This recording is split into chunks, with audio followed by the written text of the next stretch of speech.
So hello and welcome back to my channel. For those of you that don't know me, my name is Saskia and I have just finished my undergraduate degree at the University of Southampton.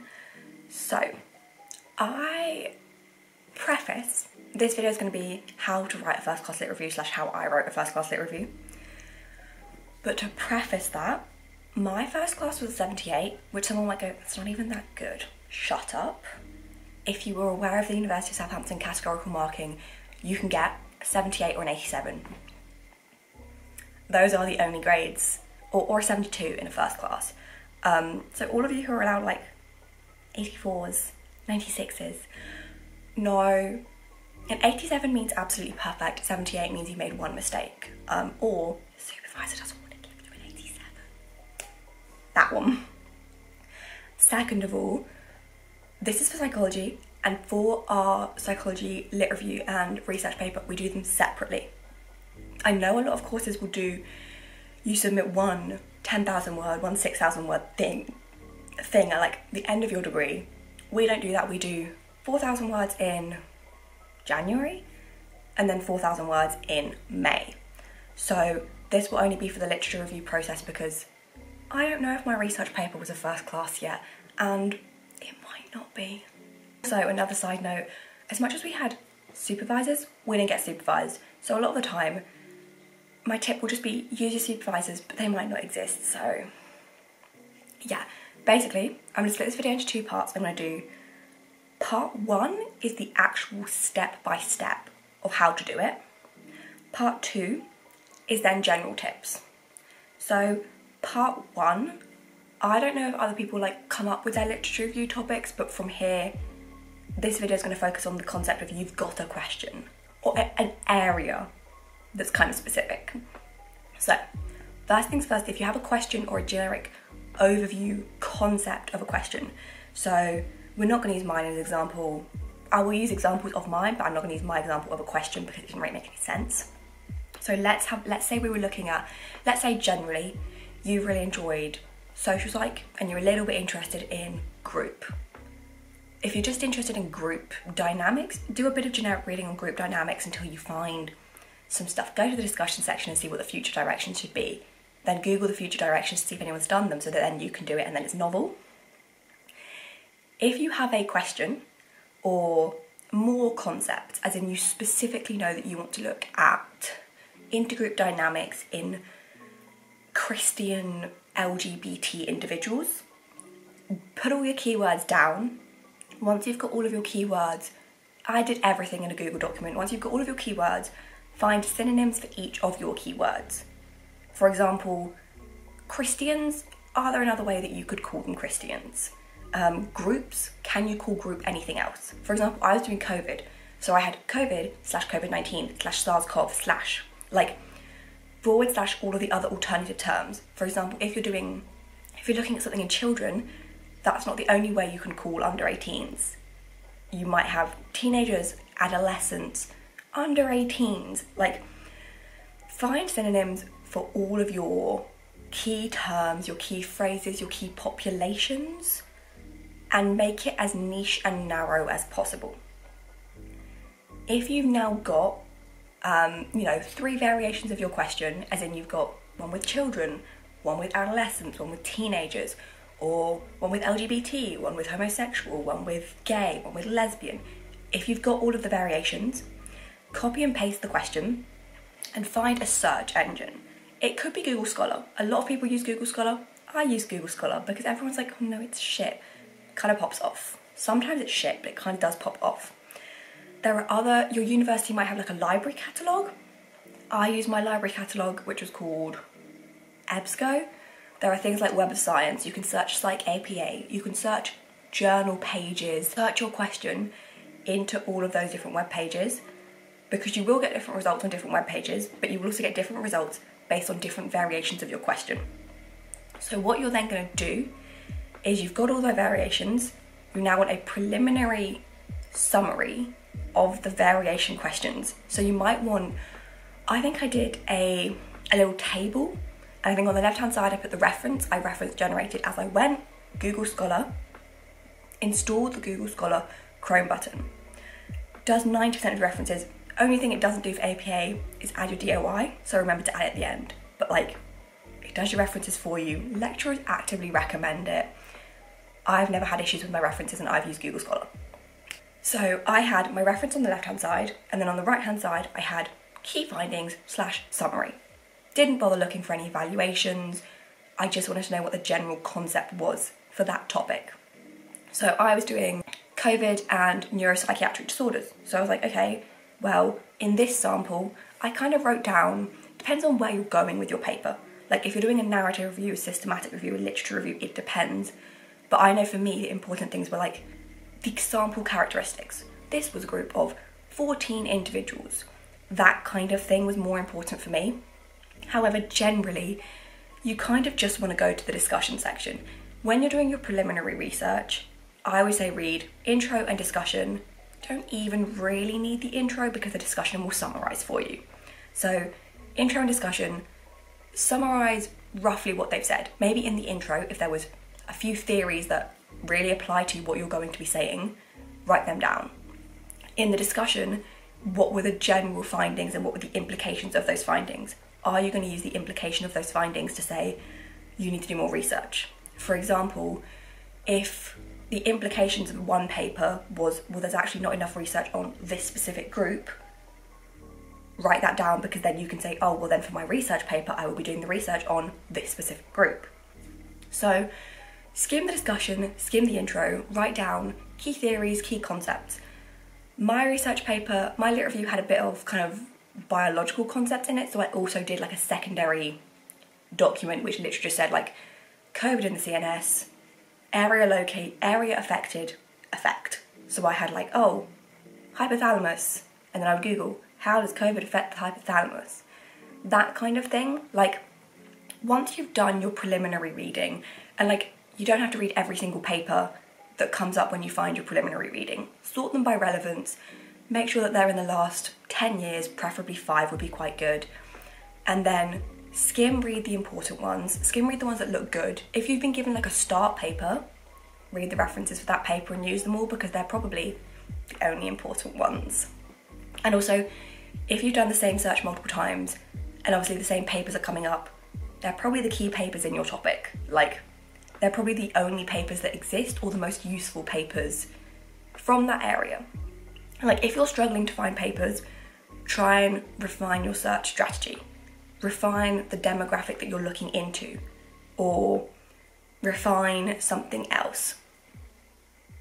Or make it more generic, because it could be that there's hundreds of thousands of papers and there's too many, and you just can't find the ones on your demographic because there's too much going on. It could be that there's 12 papers and actually a lot of them aren't relevant. If that's what you're getting across every single thing, check with your supervisor first of all, because it could just be there's no papers on that topic, it's too much of a novel concept, there's not much going on.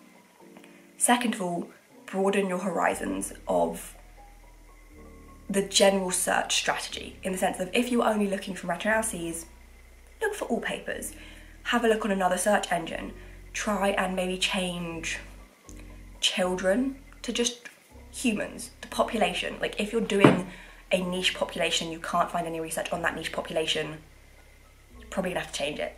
Or if you can only find like case studies, you might have to change it. So yeah, so once you've done a big old preliminary search, and that will take you several days. Like, it could be that you do all of your preliminary searching in one day, but then after you've done your preliminary searching, you look through the references of the papers that you found. Like, if you find a particularly relevant paper, look at the key references in that paper. Like, what are the ones that they've mentioned the most? What are the ones that look important to you? Because then you can use them and pinch their references again. Like, you can keep going on a pinching references journey and steal people's references. You will then end up with a massive document of just hundreds of pages. I think I had 60 pages of preliminary reading. You don't need that much. You might end up with nowhere near that much. And if you're confused or scared that you don't have that much or not enough, ask your supervisor, babe, I've already tried looking. I've only got 6 papers. Does that sound about right? Like, there's not a minimum amount of papers you should use. Well, there's not a specific amount of papers you should use. I know my university recommends like you need at least 16 references or something like that, which at the end of the day isn't many. once you start putting in definitions, each definition comes from a new place, and you've got 4 definitions, you've already hit 4 references. Like, a lot of points you reference that don't necessarily need like the whole, you reference a lot basically. Like, don't panic about that, you'll probably find something. And also, as you're doing your preliminary reading, maybe on the side make a note of things that are continuously coming up, as in the general trend is that this group does this more. Like, my general trend was that it was males getting psychosis and the psychosis resolved. That was my key concept, that was the key thing that I found. Also, are there any niche things that have been studied off of that topic? For example, if you are studying, I don't know, let's say you're looking at ADHD in girls under the age of, or girls aged 18 to 25, does anything specifically mediate that relationship? Does anything keep coming up of actually, oh, well, it was the girls in relationships had more symptoms of ADHD? Like, is there a more niche thing that you can use as like I've not just done a basic literature search? Because as much as the point of a literature review is to summarise the literature, you do kind of want something nice in there, like something that isn't the most obvious concept, in the sense that, oh, as much as your paper is just looking at, you know, I don't know, symptoms of ADHD, if you've got factors that mediate that and moderate that, you've done a better search. You have objectively found more information and better information. So yeah, also as you're going, have another document open and make a note of everything that's coming up regularly, frequently, because that will help you come up with your structure. Once you've got a list of theories that have come up, or a list of like key studies that have come up, that is then, you will have a list of things that you can then just organise. And like, generally, the structure of your research, the structure will go differently depending on the type of search you're doing. As in, I did a systematic review, which meant I had to do a method and a results section. A typical literature review will not have those. You will kind of have an introduction, and then a theoretical stuff, and then maybe like an implications and and conclusion. You won't necessarily have the most gorgeous structure that does exist, because you're just kind of summarising general things. Like, if you're reading the papers, and basically you can kind of summarise things by theory, you can summarise them by like symptom or by concept, or you can go chronologically and say, oh look, well this was found before, but actually now we found this. And like, something I've always found that is good to do is, when you find a paper, find a limitation of that paper, and then find a paper that did it better, or find a paper that does not have that limitation. So like, oh well, this paper used 12 people, however, a meta-analysis was then done which had 40,000 samples in it, and look at how much better this is, and it did find the same thing, so this first paper was along the right lines, but now we have more support for that. So once you've then kind of got key theories written down, go back through your preliminary search strategy and basically figure out which ones do you want to include. Which papers are good, easy to summarise, relevant, can you summarise? Like, also, do you have access to them? Because sometimes you read the abstract and you think, perfect, you click on it and there's no free preview, or there's no free text available. You try and sign in by your institution and your institution doesn't have a login, and I'm not spending 40 quid on a paper for a literature review. Yeah, so go back and find kind of the more important ones. Do not delete your other things though. I have always had, for big projects, and also for a lot of work I've been doing this year anyway, I've had a graveyard document. Anything you're not going to use, or you think you're not going to use, put it in the graveyard. You might want it later. So like, refine your papers. Maybe you find a slightly more niche zone of the main theory that you're looking at, and you've now found a good chunk of papers, but you still need the intro papers. Group your papers basically based on, this one introduces the theory for me, this one is talking about the implications, this one is talking about specific symptoms, or a very niche thing that should be more of a side quest. Once you've then got a more refined version of your papers, go back to the refined papers, add another column, and find a key limitation section. Your key limitations don't have to be that big. It can just be, basically your key limitations, you want to find papers that they say limitations that lead to your research paper. For example, if all of the research on your topic has only studied white males, oh, well, clearly we need a more diverse sample.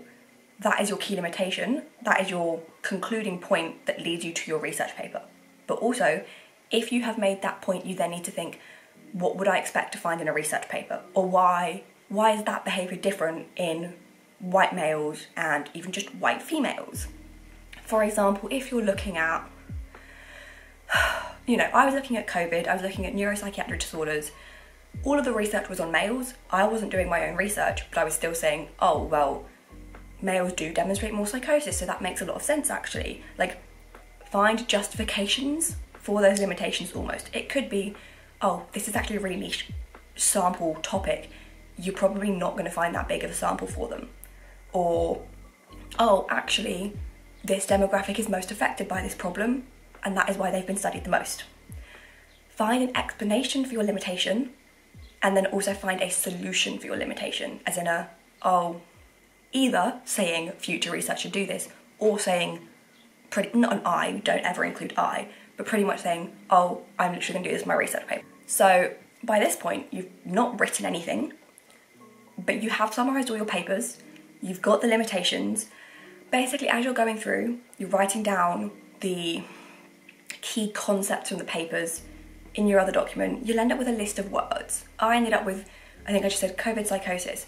I found one slightly good meta-analysis and I was like, actually, that one seems pretty important. So I wrote down the name of that. And I was like, okay, I want to mention that in my research paper.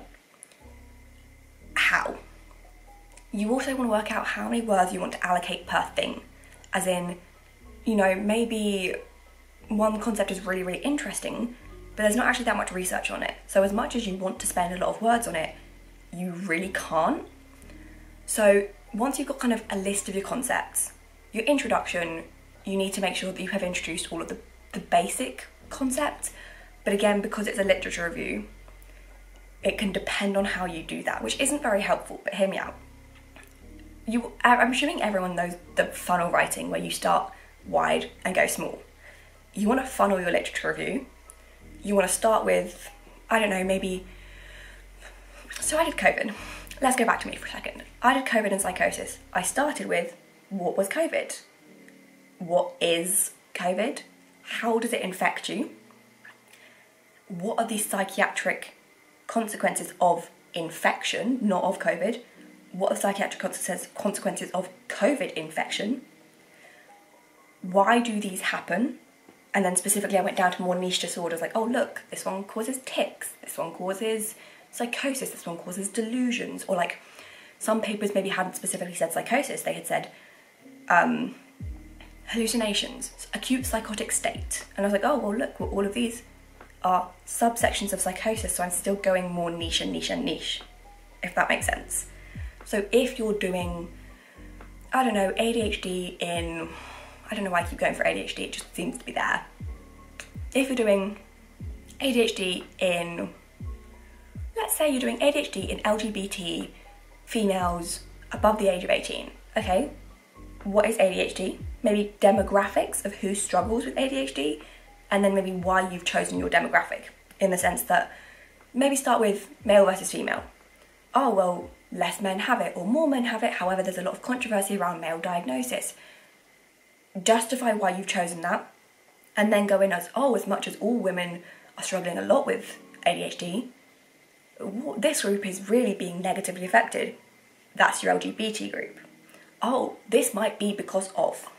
Like, you basically want to start with your biggest concept, which is probably the disorder, the theory, get more niche, and justify why you're getting more niche. As in, you can't just go, ADHD is really bad, men and women have it.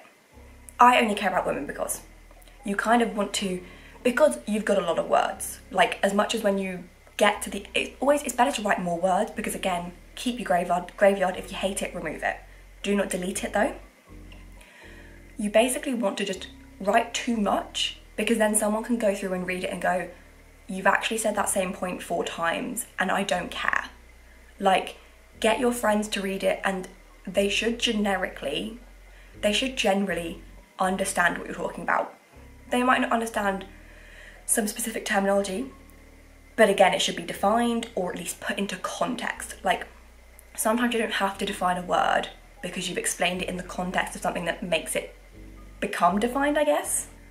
Come up with your funnel concept. Once you've now got your funnel, you can basically allocate theories to each part of your funnel. If you've got a really lovely, snappy point, put it at the end. Make it your concluding statement. And basically, once you've got a funnel, you can kind of just start writing. And like, not all of the stuff that you write will come from papers that you've read. As in, you might have read loads of lovely papers, but they won't necessarily have defined ADHD very nicely. Like, they won't have necessarily defined things. Finding definitions is always quite hard, especially in like social psychology. A good point you can always mention in social psych kind of things is there's not really an agreed upon definition for most things. Like, I could define COVID gorgeously, wonderful, that was easy for me. If I had to define, I don't know, a group, how big is a group? Is there conflict across different kinds of groups? What is a group? Like, in cognitive, you kind of got this is a concept, this is a model. In biology, this is the brain. You can't really disprove that. Basically, if you've got a keyword, a key introduction, theory, control F it, control find, in all of your papers and see if they've said the same thing, or at least roughly the same thing, because then you can say, oh, here's the general concept. However, blank and blank argue that this definition is incomplete.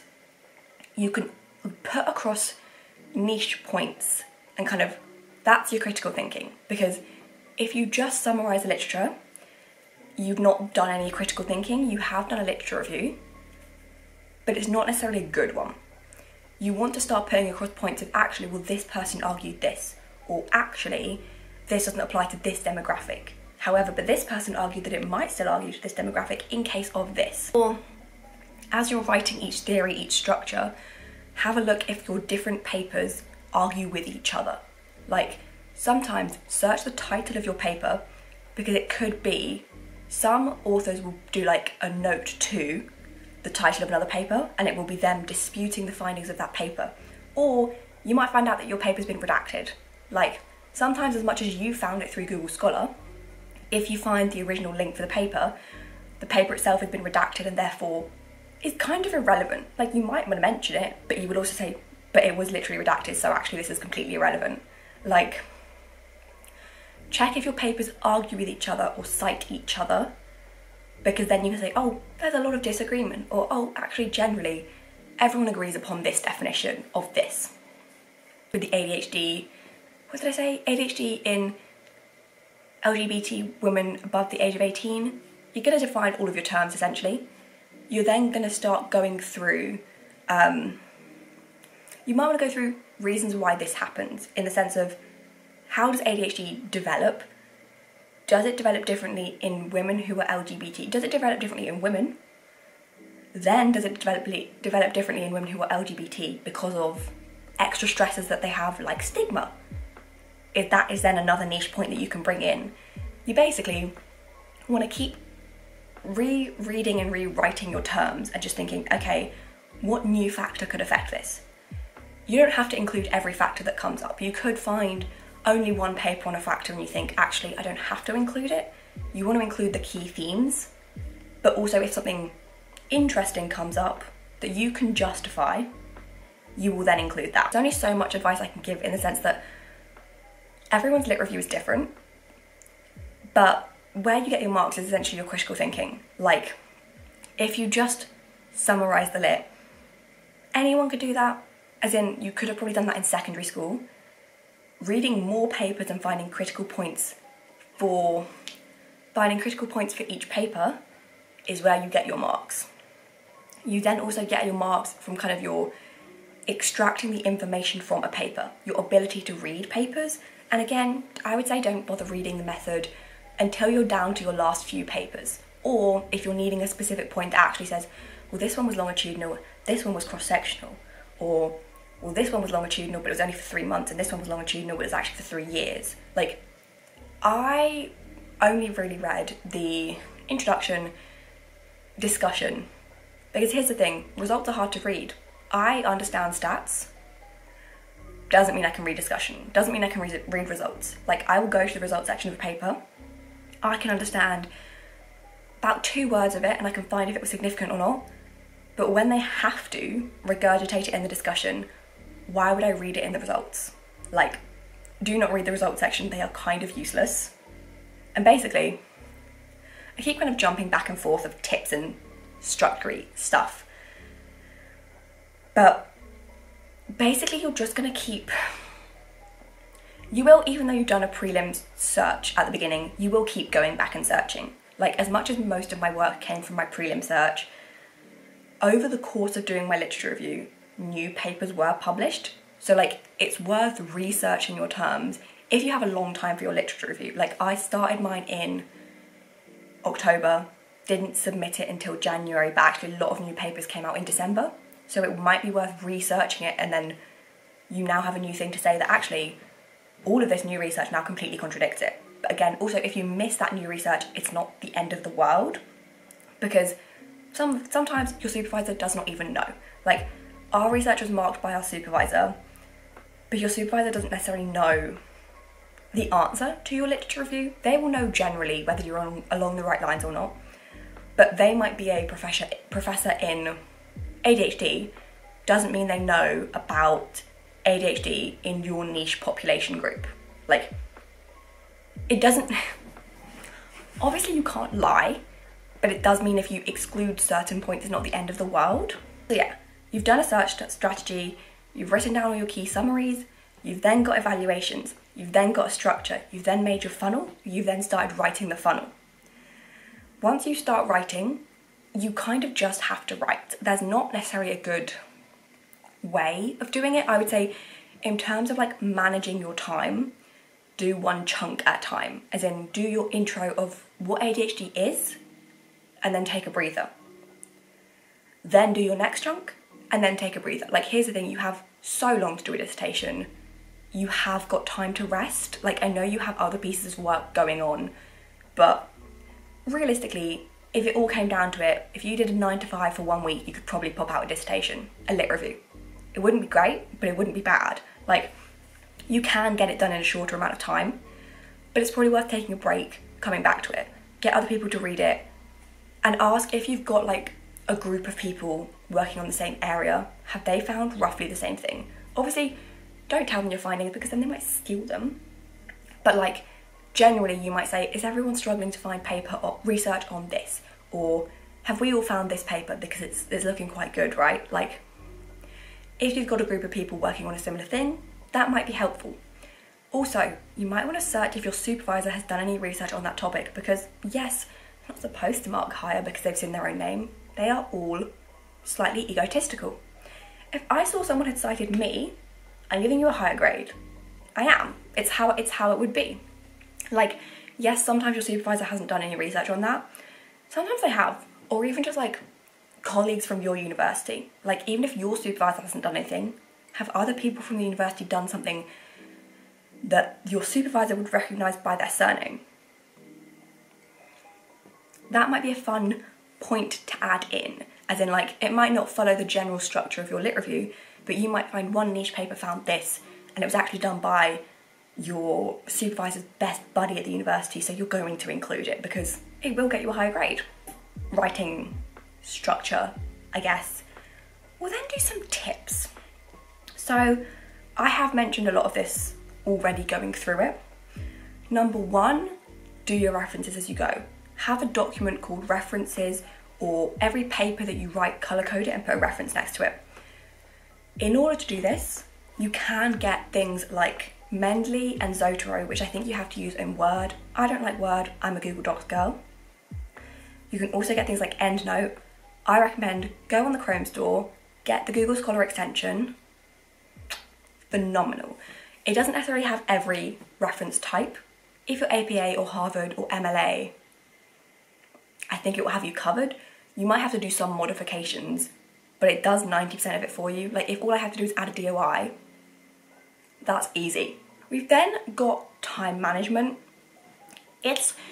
You have so long to do a literature review. Some people do like a proposal in the summer of second year, which means that you generally know the topic that you'll be doing it on, you have some good understanding of where you're going to be doing it. Even if you don't, when you get to uni and start pressing people. Like, if your supervisor's not asked you to meet with him yet, start pressing him, start saying, look, I want to get going on this, what can I do? If they won't give you something to do, figure out something to do yourself. Like, if you've picked your own topic, you already know where you're going, just get started. If your supervisor is giving you a topic, ask them, just keep pestering them. Don't stop pestering them, because it's literally their job to help you. Not that they always do. Yeah, you have so long. Some people benefit from like writing it all down in like a time, in like a calendar, putting, oh, I want to be done with ADHD write-up by the end of this week. If that helps, do it. Always, I would say, leave a week at least before your lit review is due, where you are not having to do any work. Like, because then you can just actively read it. Like, you can, I like text-to-speech. It's a lot, because obviously 4,000 words being read to you is jarring, but you might want to just listen to your ADHD section one day and then just have a listen. Does it sound all right? Is there anything you can add to it? Ask someone else to read it, not to you, but to themselves. Is there anything they would add to it? No? Okay, tick that. That section is done. Do not go back and touch it. Do the same for each section. Ask other people. Put it through, also, if you do it Google Docs, put it into Word, because Word adds words somehow, and it will also change the grammar for you. My Google Docs doesn't do very well with like grammar changes. I also am a hater of Grammarly. I think it sucks. But Word will add punctuation for you. Word will do all of those things that, like, I'm not gonna actively think. I'm not reading a sentence and going, it needs a comma. But Word says it needs a comma, and you're never really gonna get marked down for having an extra comma unless you've got 4,000 commas in a row. So then, kind of how to read effectively, I would say. First things first, when you're looking at the first prelim read, just read the abstract. Is the abstract relevant? If no, remove the paper. If yes, add it to your list and move on to the next one. Then you're going to read the, I would say, discussion before you read the intro. The intro kind of gives you the theories for like if you're writing it up, but the discussion will tell you the results, and the results is kind of if your paper is relevant or not. So I would say then read the discussion, then read the introduction. If part of your literature review is based on the methods of papers, then go into the method. But realistically, the discussion normally says like, oh, in a longitudinal sample study of this, it'll kind of tell you roughly the method. You then do want summary tables for that. I found them really helpful. Do not handwrite summaries. You can also like copy and paste them. The summary can just be that you've copy and pasted the sentence from the discussion. Like, it doesn't have to be your own thoughts, because you can't really have thoughts in a lit review. You're not allowed to think, it's what the research says. I would then say, if you have a good supervisor, use your supervisor. Some people don't. Some people really do. Some people will have supervisors that will meet with them every week. Some people have supervisors that will check your structure, they will read your draft. Use as much of your supervisor as you can, because at the end of the day, they're marking it. Like, even if you don't agree with something that your supervisor has said, they are marking it. I sent my supervisor a list of titles and I said, pick one, babe. He picked one, I went for it. Don't care if it was the worst one on that list. He picked it, he's marking it. Like, they are marking it, so basically do what will please them, because, yeah. I would then also say make a graveyard. I, in second and first year, did not make graveyards, but I think for bigger pieces of work, like a lit review, a graveyard is good, because I might have a point that seems like it's relevant, so I've written it, but then actually it's not that relevant, but then I could move it down and use it in like the discussion somewhere else. So I've popped it in my graveyard and I can go back into my graveyard and then find it.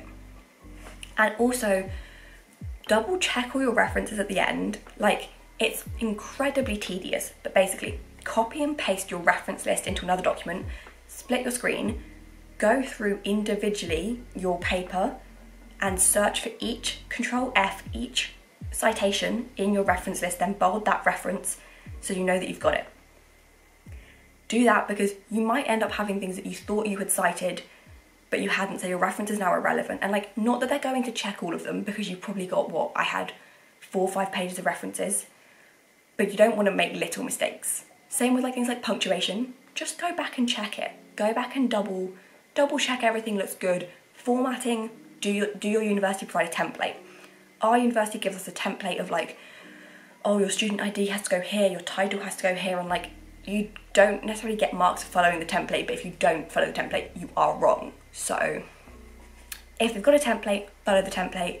If you don't have a template, but you know your university likes a specific style, have a look if there's any examples online, or ask your supervisor, hey babe, what should I do? So I think that's everything. That would have been quite a long video, but yeah, probably could have been shorter, but I kind of just started rambling and I kind of did my tips mixed in with my step-by-step, and then I also got lost in my step-by-step because I started talking about my funnel, and that's just getting me lost and confused. But basically, I will have put examples on the screen of like my search summaries and things like that. They will not be helpful to you, but it might give you a general idea. Like, my lit review was so weird and niche, and was also a systematic review. If you're doing a systematic review, it's actually a lot easier than a lit review, I'm gonna be honest, but you probably won't be doing one. But if you are, slay, it's so much easier. Yeah, I think that's everything. If my research paper is good, I'll do an equivalent video for research paper. If it's not good, I might do an equivalent video anyway and just pretend I got a first in it. Does that sound okay to everyone? Because it sounds good to me, you know. If my university won't give me a first, I'll just take one from them. I'll just say they did. I think that sounds fair. So yeah, that's the end of this video. I didn't do too much complaining about my university in this one, but there was a lot in the last video and then the one before that, and probably in the next one, because I still have to do all my everything wrong with the University of Southampton, and this morning I thought of new things. So yeah, I hope you enjoyed this video and it wasn't too painfully long. If you've got any questions, leave them down below, but I won't share my lit review because it's not officially ratified as a mark, which means I'm not allowed to share it, but also it did kind of pop off a little bit.